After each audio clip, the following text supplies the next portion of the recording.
I'm a VIDA ambassador, and this is my how-to mountain bike series.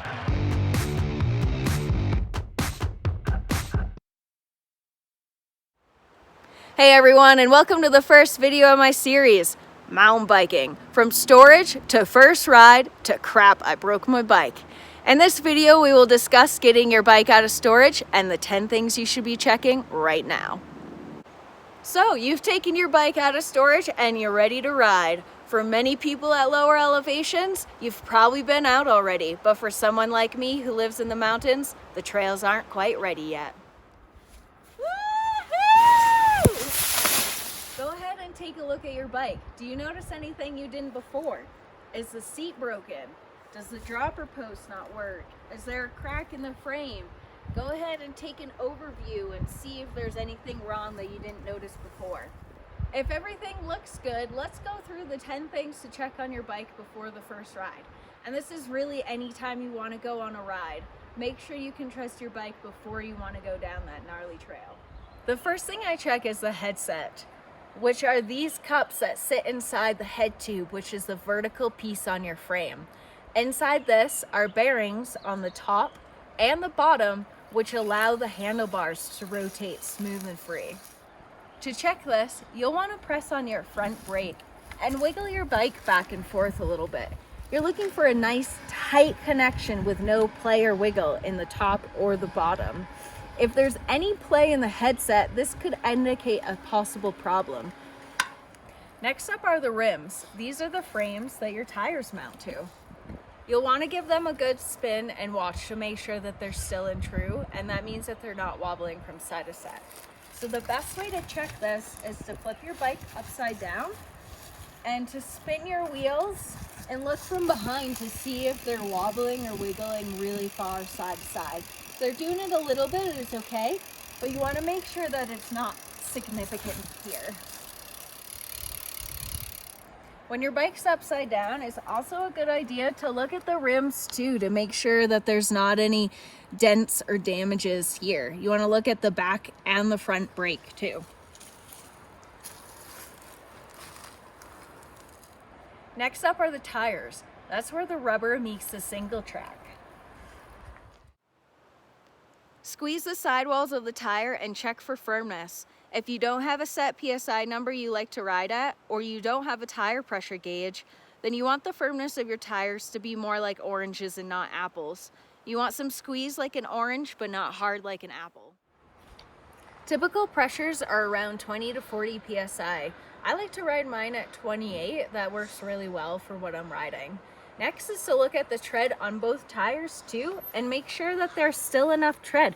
Make sure that they're not balding, that they still have enough in it.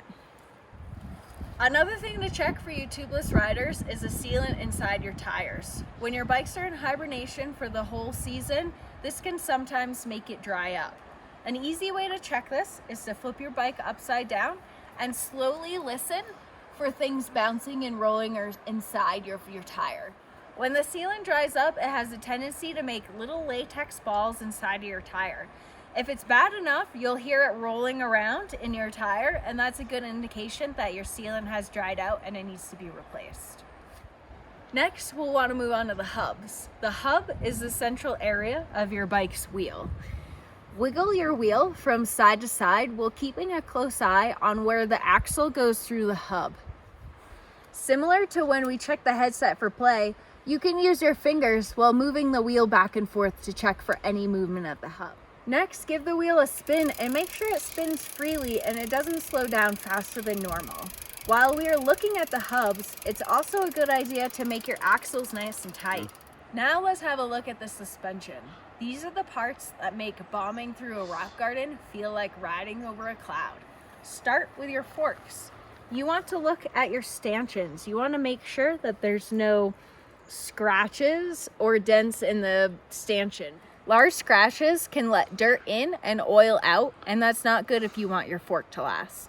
Next, hold the front brake in and push your handlebars down to cycle the forks. Does it feel good? No snags or seizing? Do the same for your rear shock. Sit or lean on the seat to cycle the shock.